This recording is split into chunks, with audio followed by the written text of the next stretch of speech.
You are listening to a Sustainable World Radio podcast. Sustainable World Radio brings you in-depth interviews, news, and commentary about positive solutions to environmental challenges. Solutions that adhere to the permaculture ethics of earth care, people care, fair share.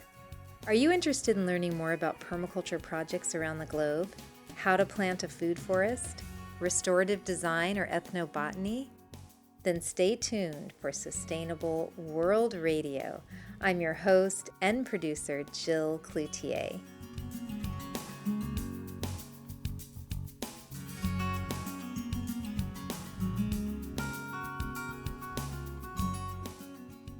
This episode with Morag Gamble was recorded long before the devastating fires in Australia.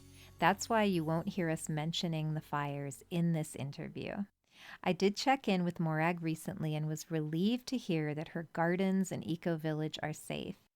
We actually had a long chat about fire impacts and what permaculture has to offer during natural disasters like fire, and also what we can do to help. You'll be able to hear all of this in an interview that I'll be releasing very soon. Thank you so much, as always, for listening. My guest today is Morag Gamble, founding director of the Permaculture Education Institute. Morag is a permaculture teacher and designer based in Queensland, Australia, where she lives in a permaculture eco-village. When Morag isn't educating or designing, she can be found in her award-winning garden. Morag has taught permaculture in 20 countries and is the host of the popular YouTube channel, Our Permaculture Life. Welcome to Sustainable World Radio, Morag Gamble. It's so wonderful to have you here with me today. Thank you, Jill. It's lovely to be here too. Today we'll be chatting a bit about your no-dig garden method, which is really appealing to me as a lazy gardener. Then we'll be discussing some of your favorite permaculture plants to put into our new garden beds or into pre-existing gardens. Fantastic. It's one of my favorite topics. I think the no-dig garden is something that has just, ever since I started doing permaculture gardening, right in the early days when I helped to get the Northey Street City Farm going in Brisbane about 25 years ago, the no-dig method was something we started doing there because, well, you couldn't actually get anything into the ground, not a shovel. I think if you used a pick, it would bounce back at you. The only way was up. And at that time, everyone was saying, oh, let's do it this way, or let's do it that way. And so we trialed all these different methods. And over the years, I've evolved this particular way that I create the no-dig gardens. And I always do my gardens this way. And I've used this method around the world. And there's kind of a bit of a twist to the way that I do it that I think is an interesting part of it to explore because I think it makes all the difference. Before we embark on that journey, I just wanted to ask you for your definition of permaculture in case we have listeners who are thinking, what the heck are they talking about? Sure. Well, for me, permaculture is essentially all about design, and my simplest response would be design for regeneration or design for sustainable living. I think it's about reconnecting with nature and living a more simpler, low impact life and surrounding ourselves with wonderful food, great community, and doing things in a way that are regenerating the earth and regenerating our communities and regenerating ourselves too, because we're in a process now, I think, where we need people who are out there kind of healing the planet.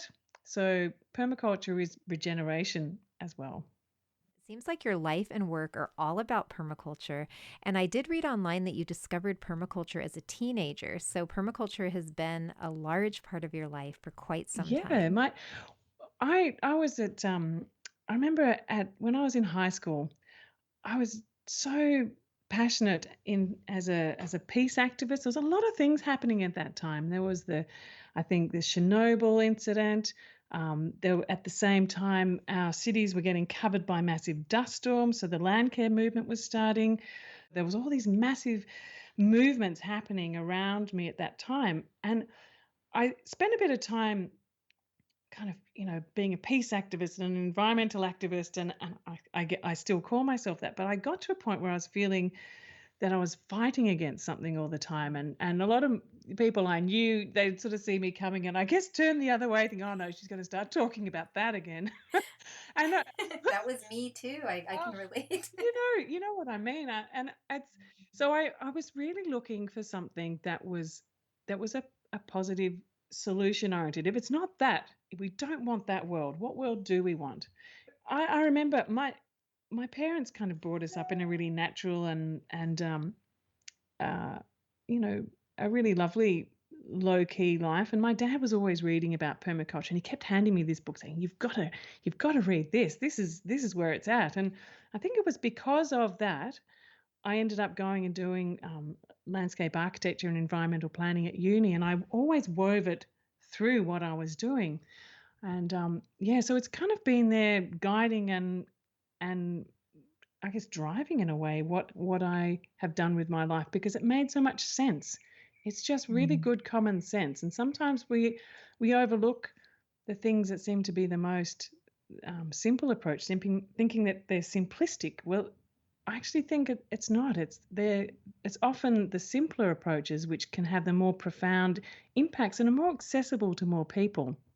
Yes, definitely. And you took your skills as a landscape architect and you created this verdant, using permaculture as well, but created this verdant, gorgeous oasis. I believe your garden has over 200 plants. Can you tell us a bit about your garden, your climate, and where it's located? Well, I'm in subtropics. I'm in if you know the geography of Australia at all, I'm on the east coast and about halfway up the coast of Australia. So I'm about 1.5 hours north of Brisbane, and a place called Crystal Waters, which is a permaculture village. And I've been living here for about 20 years.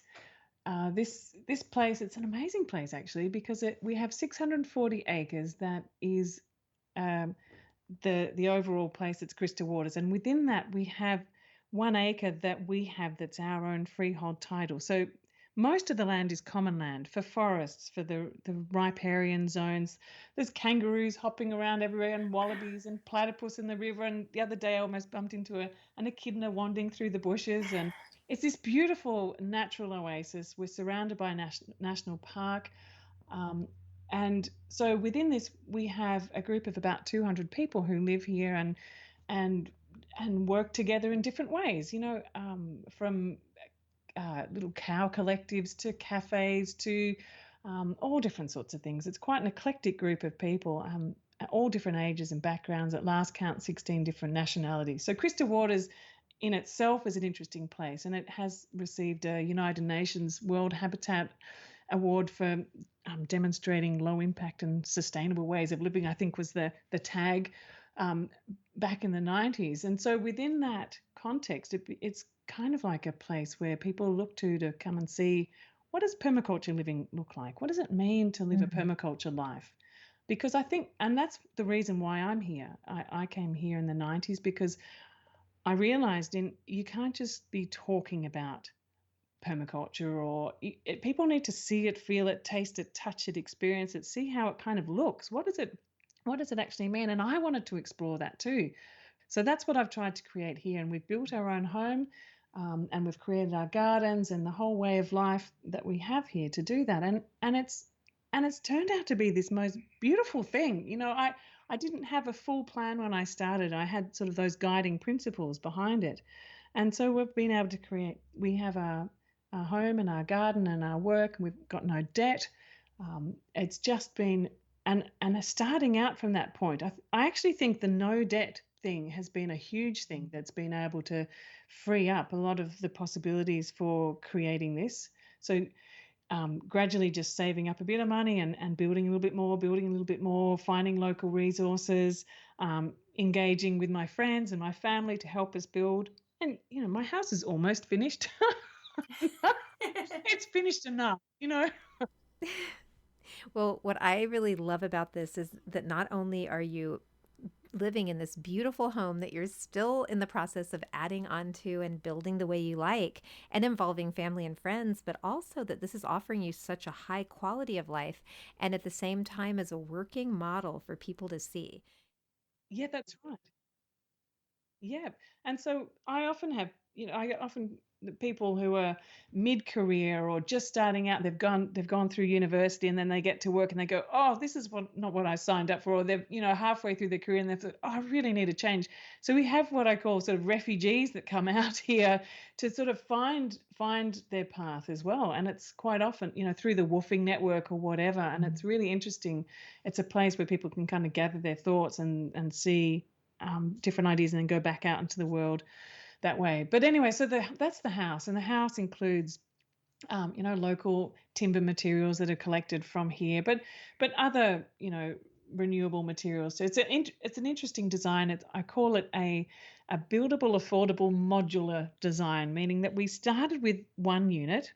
There was just a one bedroom, kind of what we call now a tiny house, and then when we had children, then we built the next little module. And so they're all little connected modules now, but each was a finishable section in and of itself. And so the house now is wrapped around by the gardens. So that I've designed the house so that it's very much connected with the landscape. There's probably more doors than walls.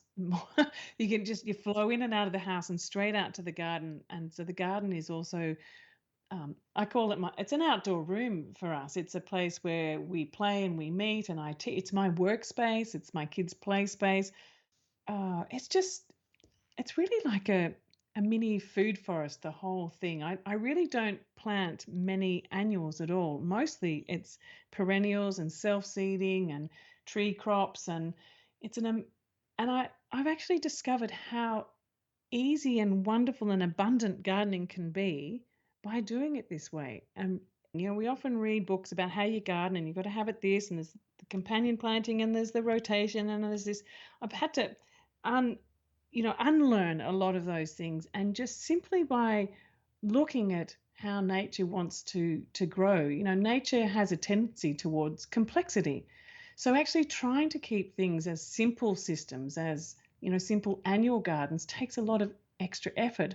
So the idea that I follow in my garden, and it just makes it such an easy, peaceful way of gardening for me and for the the ecological system that's there, is just to follow what's happening and to really nurture that. So there's mostly really a wonderful interchange between the seasons of different plants that just emerge, and then the other ones will sort of rot back down into the ground after, and then after this with their seeds, and then at the next season comes, they'll come up, and I use what's coming up in the garden as indicators of what other things I might be able to sort of add into the system if there's a bit of a gap. But mostly the plants just come and go as they like. And what it's meant is that I've changed how I eat.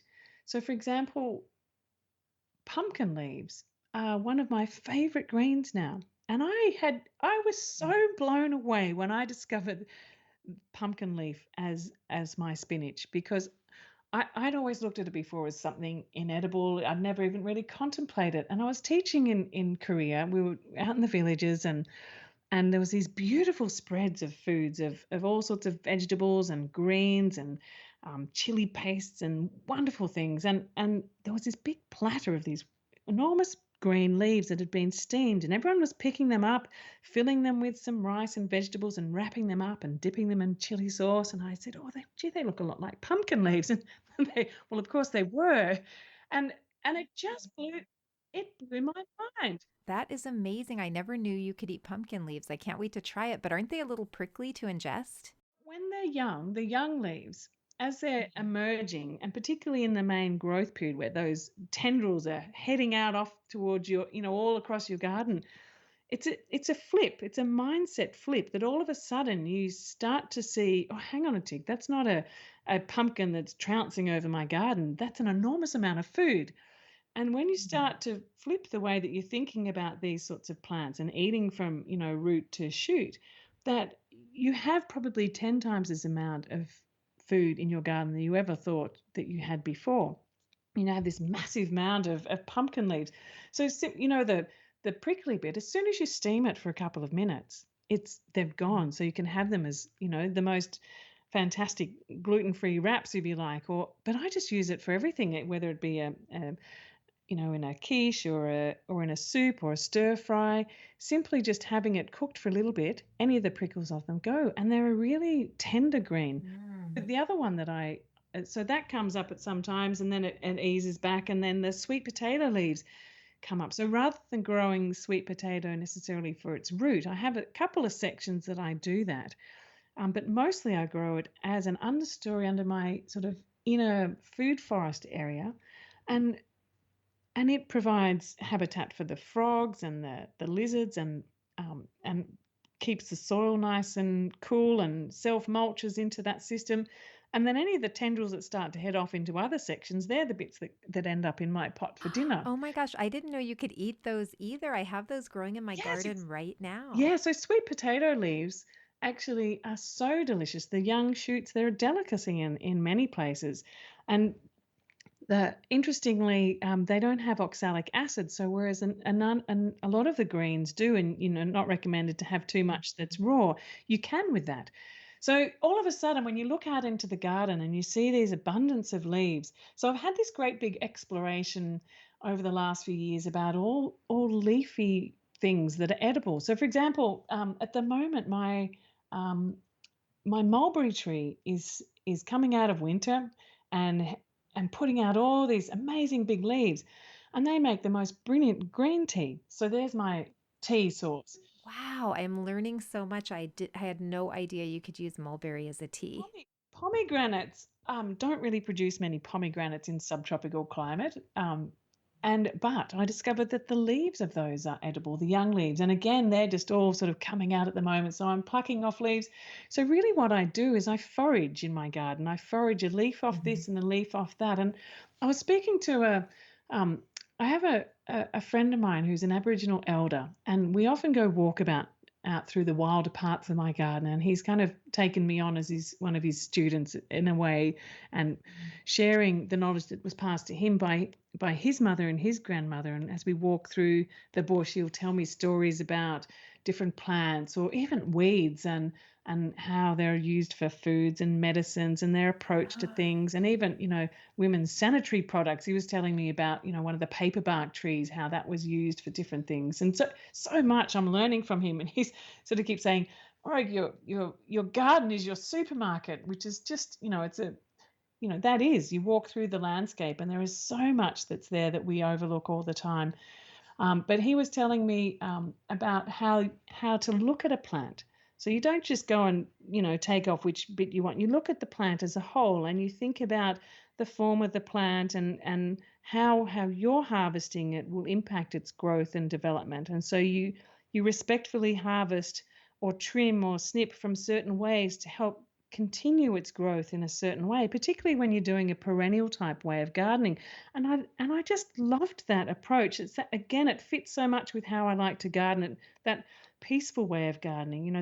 The no dig gardening is a peaceful way of gardening for the soil, and that way of just trimming bits off gently is also, a little bit off this plant, a little bit off that plant. So, as you can tell, my garden's not a production garden. It's not for market, but there's always an abundance, and whoever comes to the garden is always enough to sort of send people home with bundles of this. And actually, one of the main things that is a yield from my garden, apart from the education side of it, are cuttings. I think in the last year I would have given away 10,000 cuttings out of my garden so people could take them home to their gardens and get them happening. Because of the nature of it being mostly a perennial garden, it's actually done it a favor. A little bit of a trim to bring things in, and and that sense of abundance I really love, that to be able to keep giving out and it actually being beneficial in all different directions, I think is wonderful. Yeah. I think it's really interesting how we respond to plants and want to grow them and help them thrive. And I think they can really help us thrive as well, as long as they're doing Yep. pretty good in our gardens, right? It can be stressful if your plant isn't doing well. Um, your garden has such a diverse group of plants. And since we've already started following the path of plants in this conversation, let's just dive into that. And then we can talk about your no dig method in a bit. And so I know you mentioned I know you mentioned perennial plants, and I'm wondering what attributes make a plant a so-called permaculture plant. And I think some of them are multifunctional, abundant. So I'm just curious what makes a plant a good plant to include in permaculture design. Well, I really like plants which also act to protect the soil. And it's actually one of the reasons why I do pick the perennial plants because the root or try to perennialize other plants. For example, kale, I have kales growing for several years. The idea of non-disturbance of the soil as much as possible. So the perennial plants are able to get their roots down deeper and wider and without um, without that sort of planting and pulling all the time.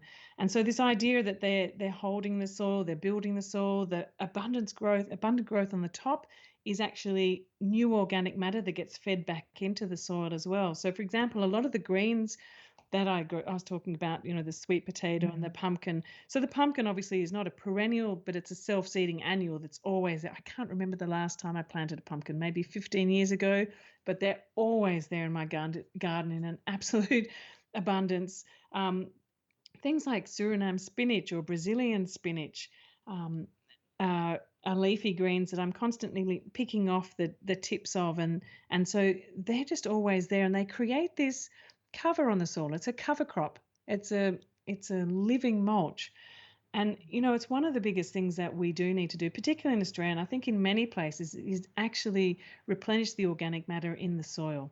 And so as it's essentially the plants that I grow, I'm really trying to find a way to get at least 30% of what I grow is actually material to feed the soil.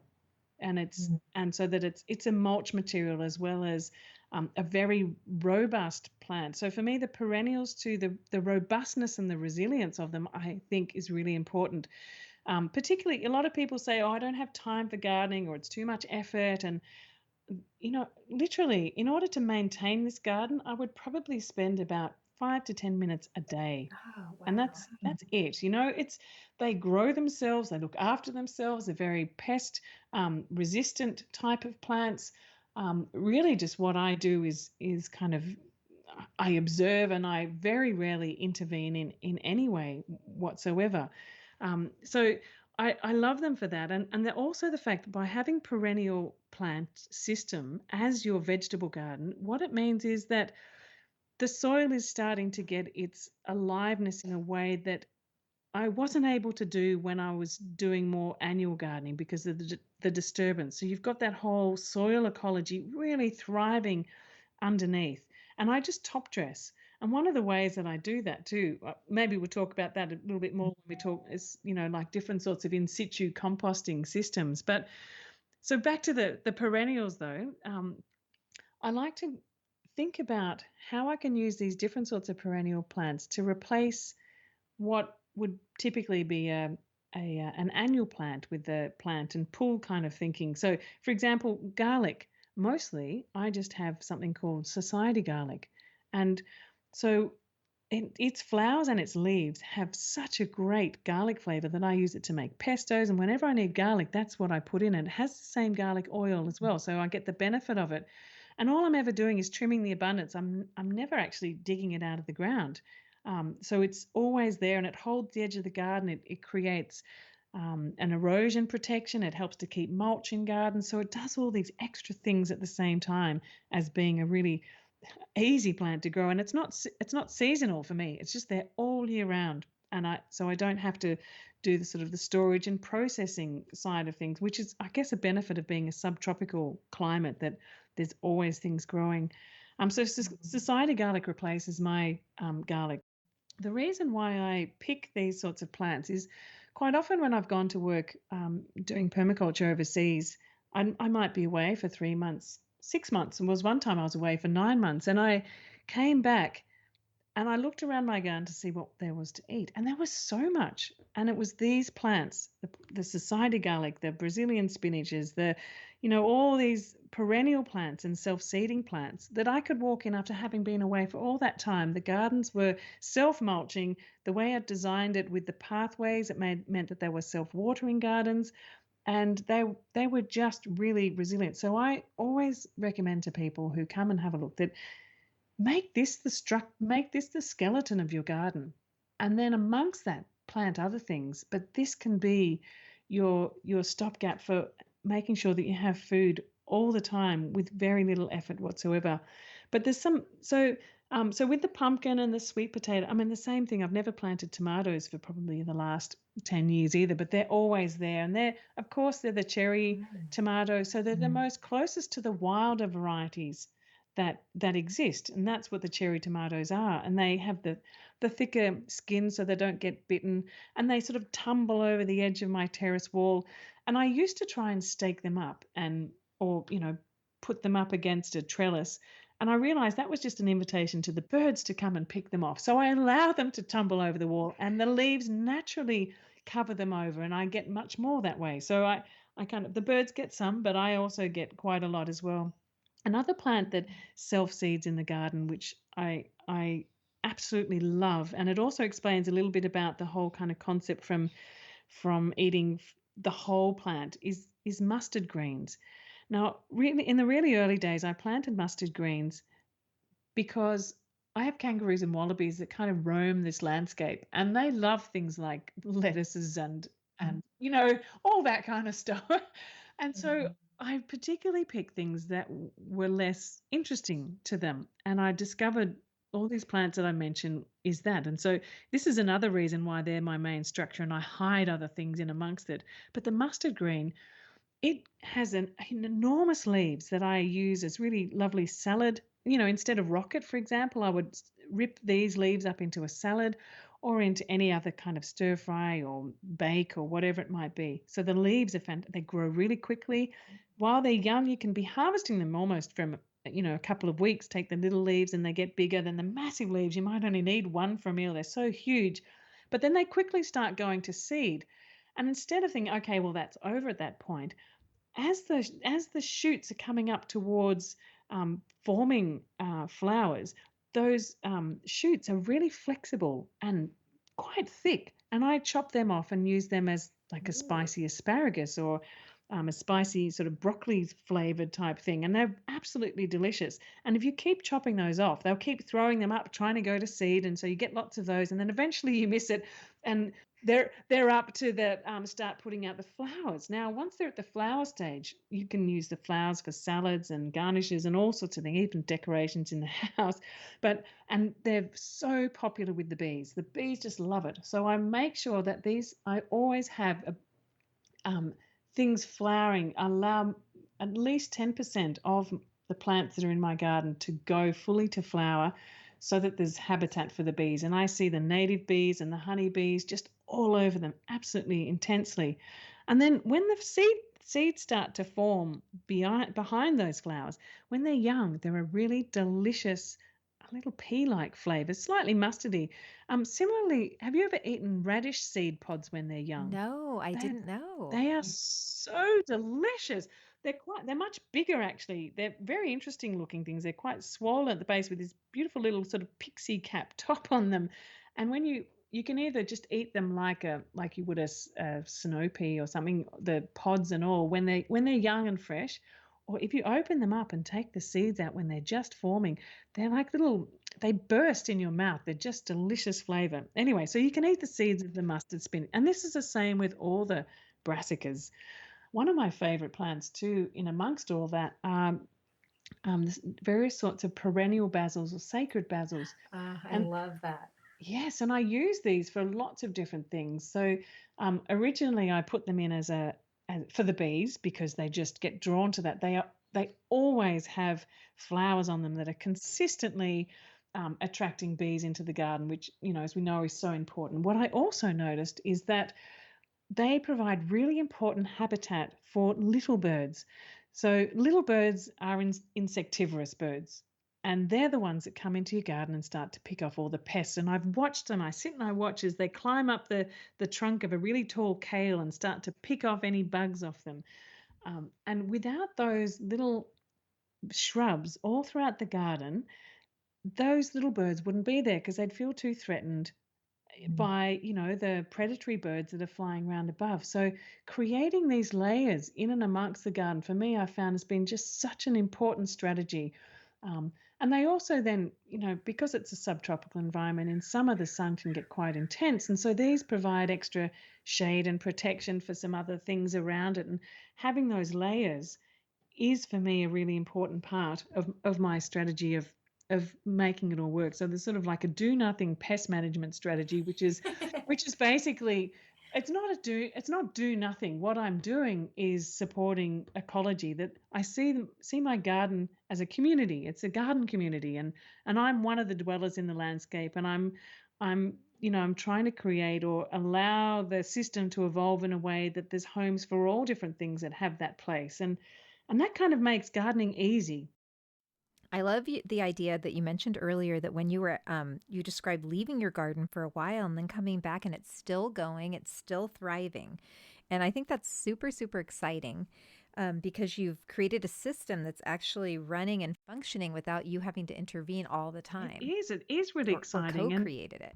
that's right. And we want to be, and I think too it represents a lot of the approach of, about how we need to approach society as well. It's about taking away this sort of power over, and it's actually, working with. It's that collaborative approach. And I think gardens are a really great place for people to learn that too. One thing I did notice is that you don't bring too many inputs into your gardening. You don't use too many inputs.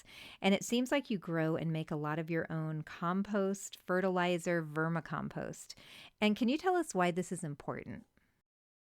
Well, I really think that the soil is the basis for having a good garden and growing good food, and we need to think about the idea of when we think about feeding ourselves healthy food, we think about whole foods and diversity.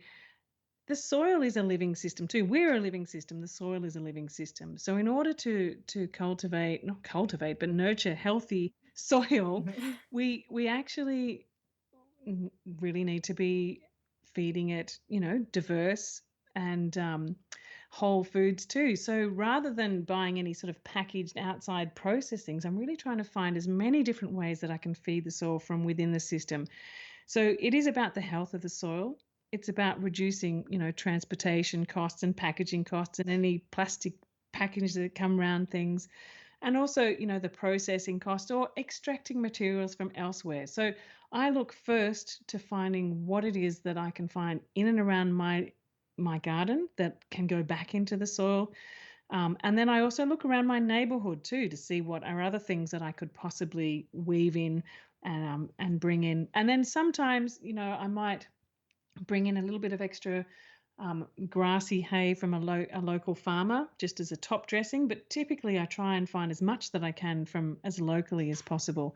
And it's about, I rather than digging the garden, I'm always just top dressing, because there's more life underneath the surface of the ground than there is completely on top of the earth. And the soil ecology, the soil life knows how to make its own homes. And so in order to get the structure of the soil and the health of the soil, really we just kind of need to leave it alone and offer it food.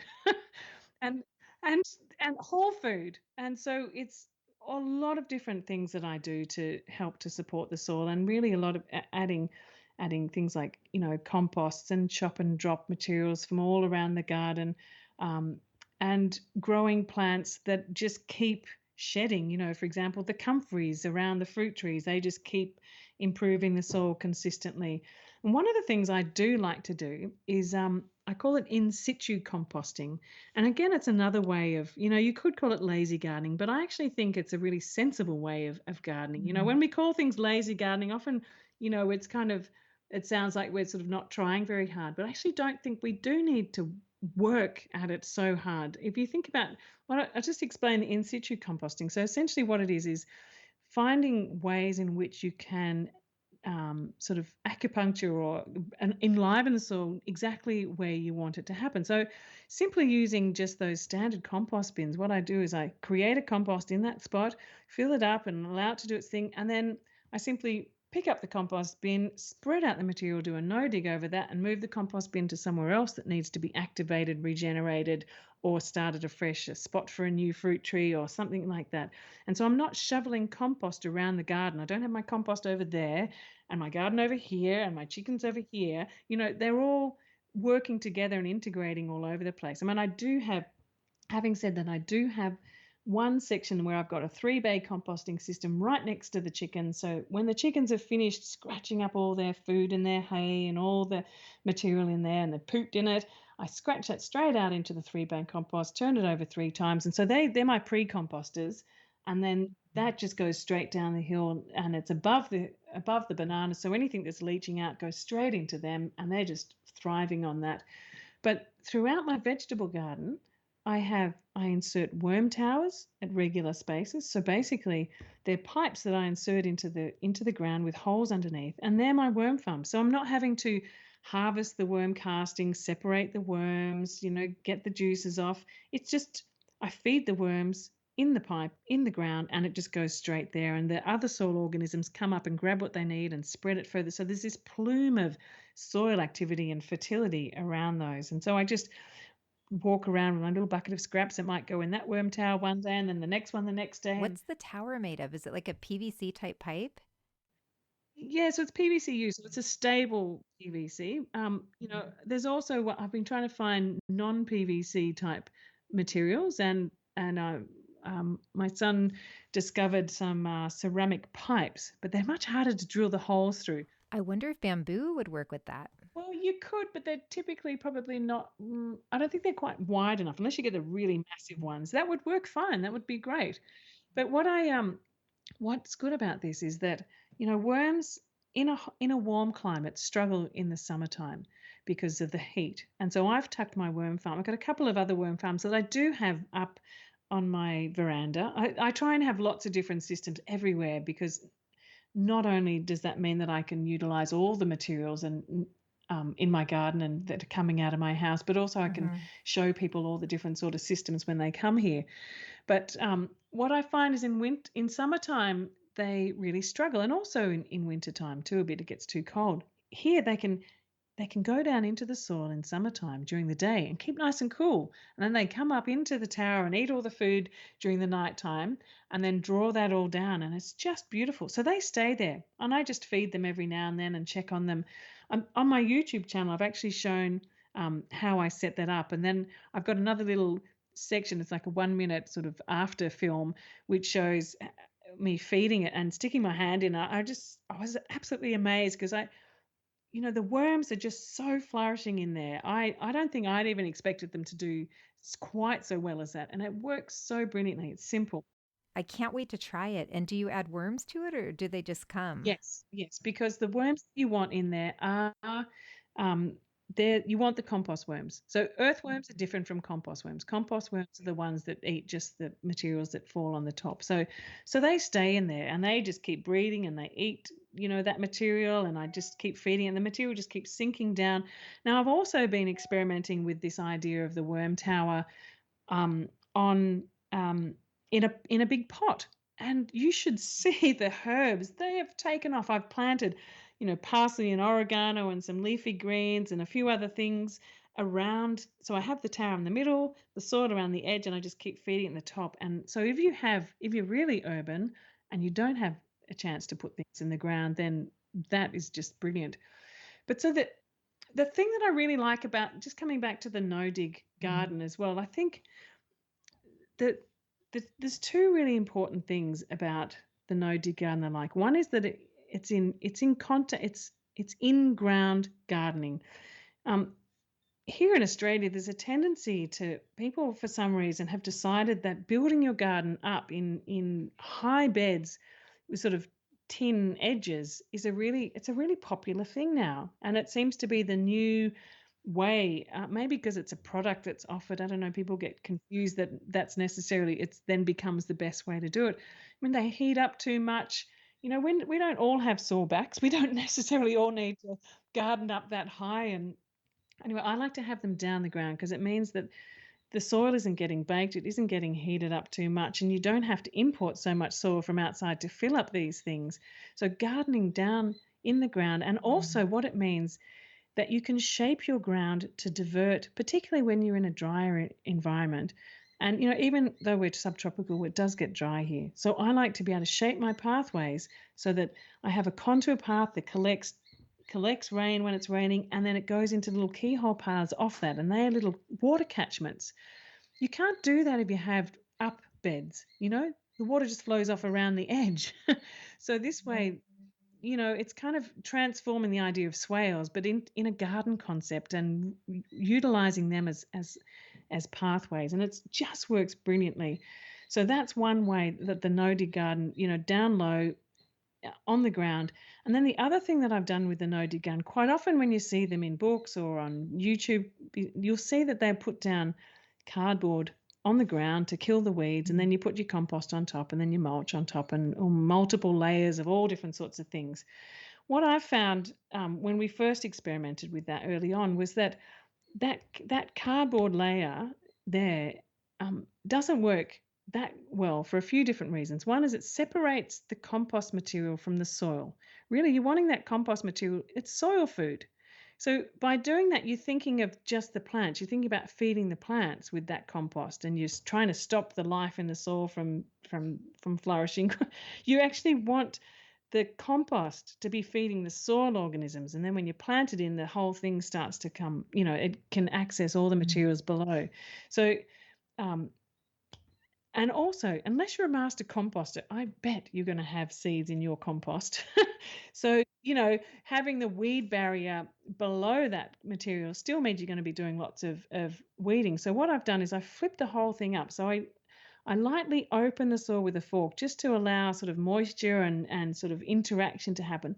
And then I add all different sorts of things, like it could be comfrey leaves or food scraps or worm castings and finished compost to create that new sort of topsoil layer. And on top of that, I make the weed barriers and interlocking, overlapped layer of newspaper, and I do that well enough, and then on so that no weeds or anything can come through that, and then I top dress that with mulch. And so what that means is that anything that's weedy just can't get through. I've made these gardens and I've gone away for maybe 2 months, done some work overseas, come back, because it's helped to keep the moisture in the soil. They're not getting overgrown by weeds. The self-watering pathways have collected any rain that's fallen. The gardens have been flourishing without any. I've been able to come home and harvest beautiful dinners out of that garden. So the putting the cardboard, putting the paper on the top means that your soil is really starting to activate and come alive, and it protects that layer of compost. Imagine a small layer of compost that's on top of a piece of cardboard. In a harsh summer, it dries out really quickly. And and the roots too get to that point of the cardboard or whatever, and they start to go sideways. And I remember in the really early days, we planted a crop of corn down at the city farm when we were trialing all these different systems. And I noticed the roots got to that point, then they went sideways. And so when a wind came, the whole lot just fell over. And so the plants don't thrive in that. The compost gets depleted. Most of the nutrients go up instead of down. The soil is not being fed, it's just being smothered. So this idea is actually shifting and changing it so that it's really about feeding the soil and then suppressing the weeds. And the newspaper, if it's done well the first time, you actually don't need to do it the next season. I just sort of, maybe there's one or two things that come out. If there's a patch of really weedy stuff, I might just put one section there. But the idea is to eventually move away from having to add that layer, and just keep top dressing with more compost or chop and drop material. So I'll grow broad beans, for example, in the winter. I don't really get many beans off that in the winter time and here, because it's subtropics, but I get huge amounts of leaf that I eat. And then when that crop's pretty much finished, I'll just lift it up and plonk it down, and I'll say poke corn through that, and then the corn will come up. And when that's finished, I'll just take the corn off, plonk that down, and then that will keep going. So these materials just keep adding and adding on top.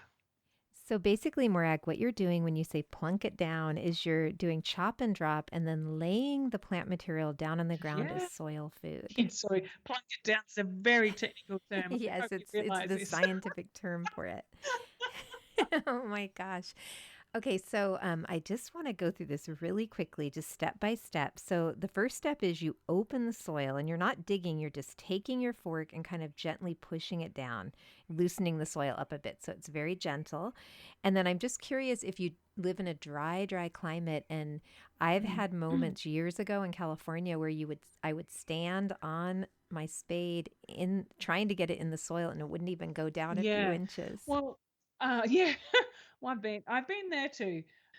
Um, if you can, find a way to just soak that area first, and and and I just sort of allow, and whether that be with buckets of water from your shower or from your kitchen sink, or if you have got water that you can just allow it to sort of a hose just to kind of soften that area first, because whatever you put on top, you want to make sure that you are everything is moist. Your soil is moist underneath and your compost is moist. Then when you put the layer and the mulch on top, you're kind of sealing in that beautiful moistness that will then keep it going for a long time. And in terms of watering too, quite often, sometimes I just even stick a hose underneath the paper. But when when I plant, this is an important thing too. When I plant, you actually plant through the newspaper layer. So you just make a little hole where it is, put an extra little handful of compost and plant a seedling or a large seed into that spot. And what happens? I don't know if you can imagine. If you could see me, I'm kind of demonstrating with my hands. But anyway, what that does is it kind of makes a depression in the newspaper layer. So there's like little basins around each of the plants. So if there is a rain or if you are watering it from the top, it finds its way to go into those little depressions. So even though people say, "Oh, but the water can't infiltrate through the newspaper," well, actually, the the newspaper directs it directly to all the different plants, and you get more on those little spots. That sounds really great. So you can kind of direct the water, which would be so helpful in dry climates. So let's get back to our steps of preparing your garden bed. So the first step is you open the soil, and if it's really hard as a rock, you give it some water and then gently open it. Second step is you feed the soil. And so if you don't want to go to the garden store and buy a lot of bags of compost, I noticed you said that you could use coffee grounds, tea leaves, and if you have some worm towers or a worm bin, you can make some verma tea. And I think you said you can also use homemade compost. And I think cocoa fiber and I even put food scraps in that. I look around my neighborhood or my garden and I see what leafy greens are available. You could be comfrey or canna or anything that's not, say, a eucalypt or a pine leaf or something that's really oily.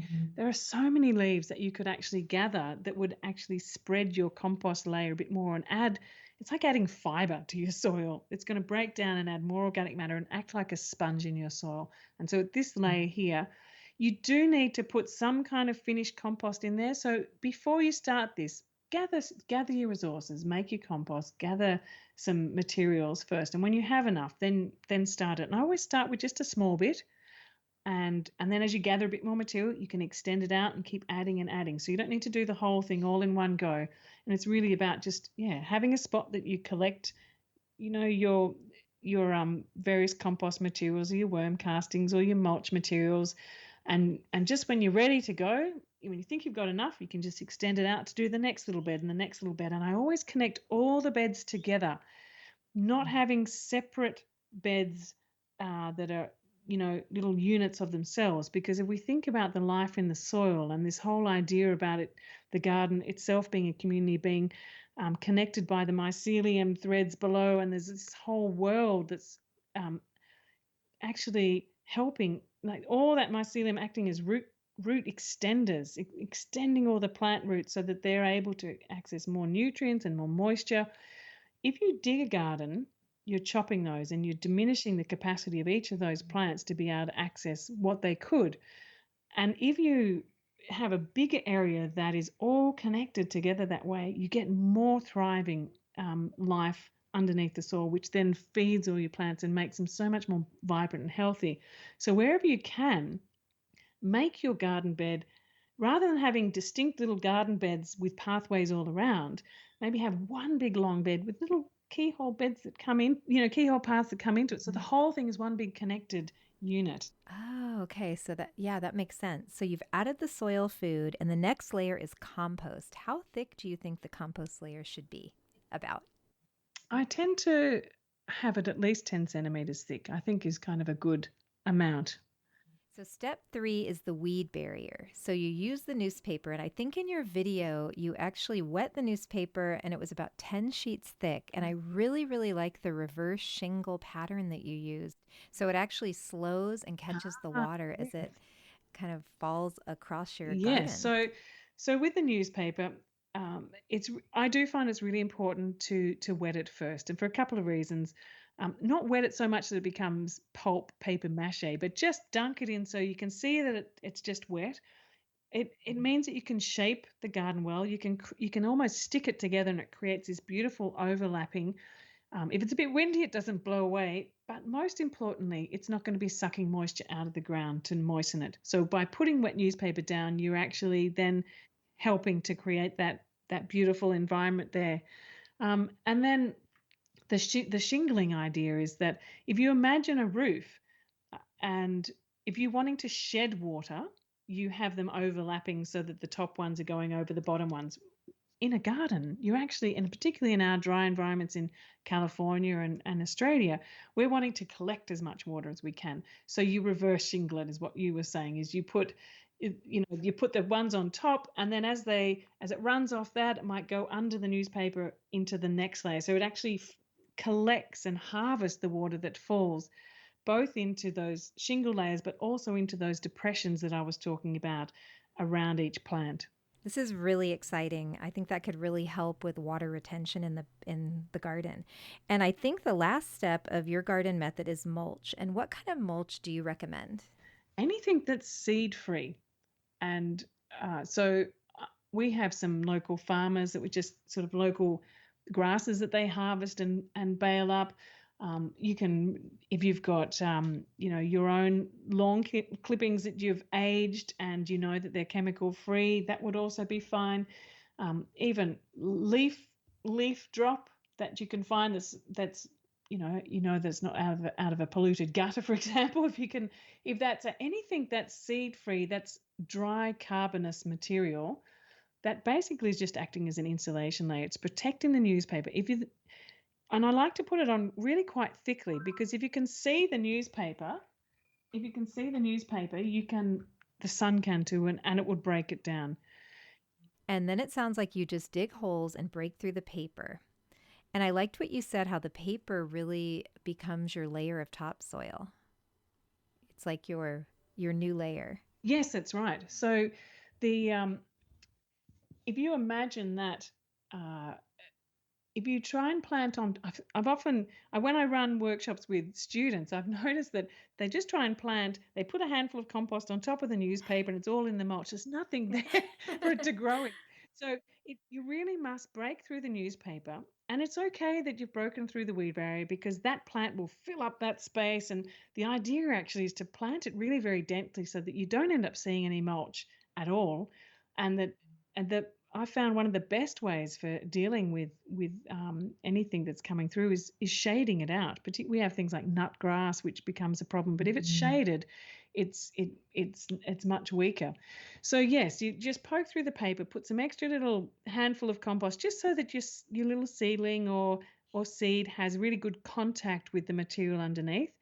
And then I bring the mulch back around like a little bird's nest around the seedling, and that way it provides it with protection while it's starting to get going, from sun or wind, or and then once it comes up, um, I watch the pattern of the garden, and I mix things all together so that I think about the spacing of the plants, both in terms of their spread and their. So I always have some flowers, some herbs, some vegetables of different sorts and shapes all together, because one of the ideas about pest management is confusing the pests. They come in for a certain scent or a certain shape. So if you've got mixed up scents and mixed up shapes, they might get one, but they're not going down this supermarket aisle that's laid out for them. And it's beautiful. It becomes a really beautiful textured garden of different colors and forms. And but generally I cluster them. So there's a salad type vegetables, and then there's the greens together. And so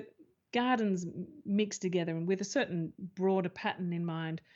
But then if say for example, if I did plant a lettuce in there, the lettuce would come and go quite quickly. So I'll just put a handful of compost in there and plant something else in that spot. So there's only a small section though, like I said, that I do annual planting in that way. Most of the rest of it are perennials. So I'll just take a snipping from, say, the Brazilian spinach and stick that cutting straight in the ground, or another garlic chive, for example, and just stick that straight in the ground. And the whole thing will just start to become this expanded perennial food vegetable garden.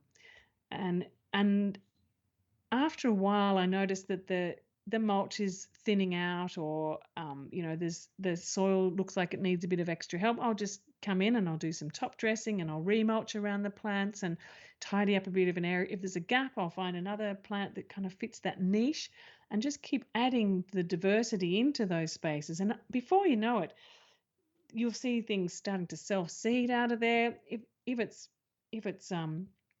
in the right spot, not in the middle of your path, I'll leave it and I'll let it find its way. The thing too with having these little keyhole pathways, that they're not fixed, set in stone. If, for example, one of the plants really loves to take over that particular spot and it's found a really good niche and looks fantastically healthy, and you're loath to kind of trim it back, you can just move your path a little bit to the side and just, it doesn't matter, because it's not this kind of fixed structural element. It's sort of soft landscaping that works with the dynamics of the natural growth of the place. As long as you can still access into all the little pieces of the garden without stepping on the soil, because that's really what you want to avoid, of course, is once you get the life in the soil thriving, when you step on some beautiful soil and you just feel it sink underneath your feet. I get a sinking feeling when that happens. I apologize to the life under the soil, because I know that they've spent a lot of effort opening it all up. Yes. So And so don't open your soil and then trod on it. yeah, That is not a good idea. Well, Morag, this has been really inspiring, and I just had a couple more questions. And I'm curious if you should let the no-dig bed or area rest before you plant, or do you think it's okay to plant right away? it really depends on what you are putting inside that mix underneath. If it's quite a lot of finished compost blended with other things, that I plant straight away with a nice big handful of compost, so that the plants have that they're really in touch with the sort of the beautiful compost then. If you have more leafy greens and fresh food scraps, or maybe even some fresh manures that you've collected from somewhere, I would actually wait, because it's almost like composting in the ground. So typically I like to make the mix so that it's you can do it straight away. I love to plant. I make it and I plant it straight away and it's done.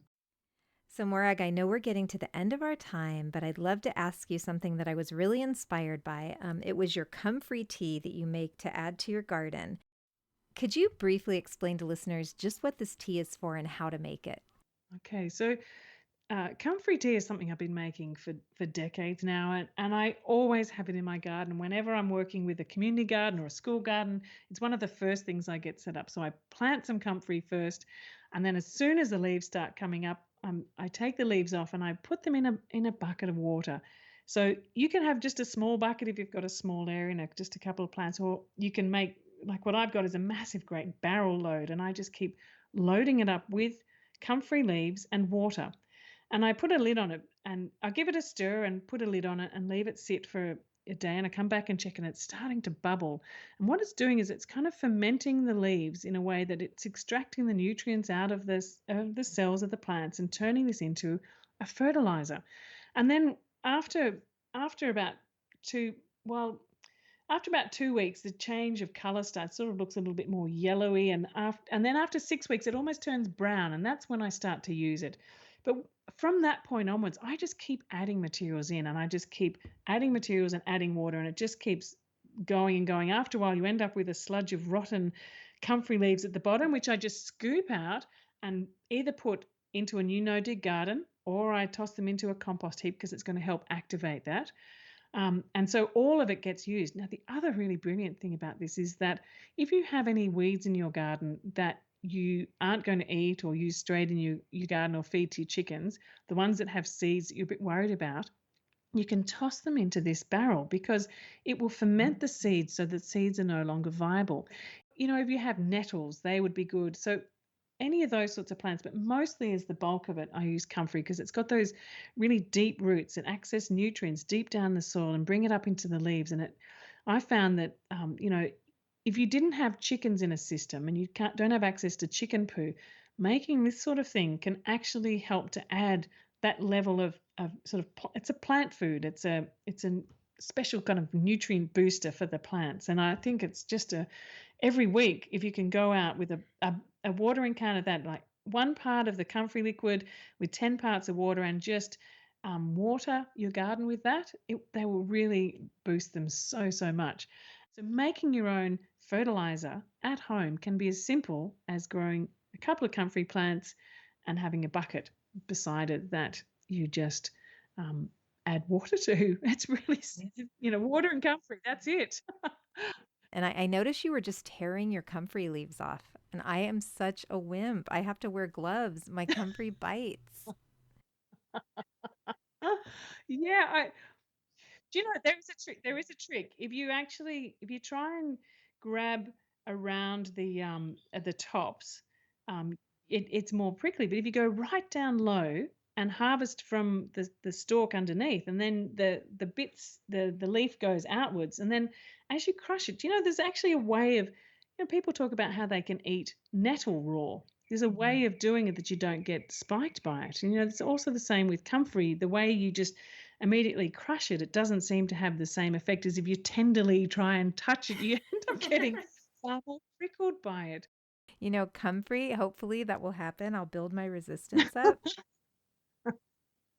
It's been so delightful to speak with you today, Morag. I'm curious if there's anything else you'd like to add about permaculture plants or gardening.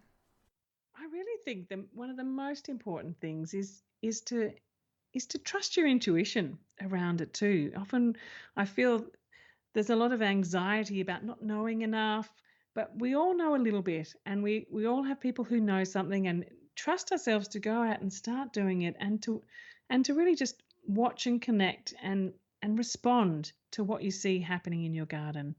And go and spend time in gardens that you see around too, and be inspired by what other people are doing, and being that, I'm constantly going out and trying to find new people to speak to or new gardens to see, because a lot of the knowledge about the plants, I'm realizing, is that, all the ways of using plants or eating plants or the medicinal value of plants is still held as an oral tradition.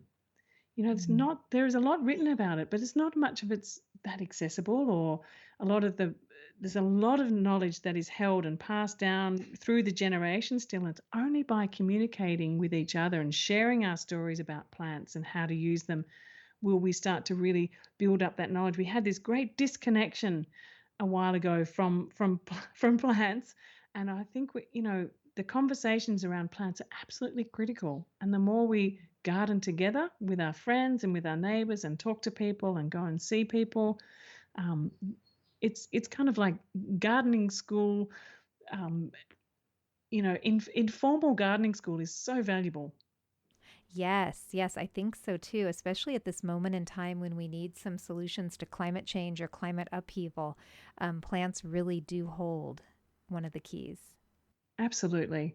And, really thinking about our food system as a whole, that by changing the way that we eat and changing the way that we feed our communities is one of the biggest strategies that we can do to address climate change, and growing food in a permaculture way that is going to make the biggest difference to our climate.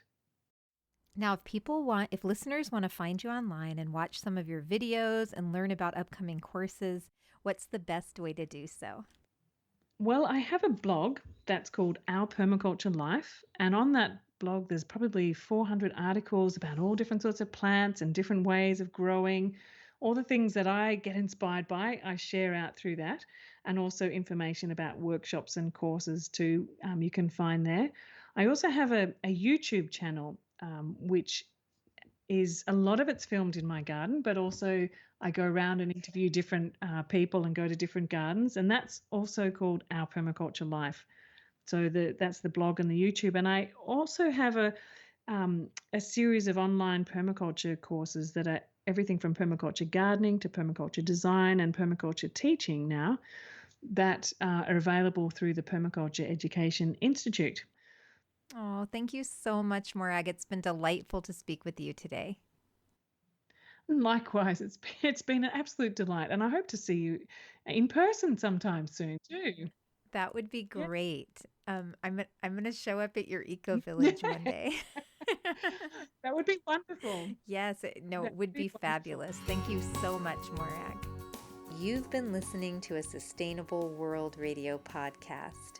You can find us online at sustainableworldradio.com and also on iTunes. For more information about permaculture and ecology, visit the Sustainable World Media YouTube channel, where you'll find videos about permaculture, aquaponics, organic gardening, rainwater harvesting, and much, much more. Sustainable World Radio is a listener-supported program. If you like what we do, please consider making a donation to the show. I'm your host and producer, Jill Cloutier, and thank you so much for listening.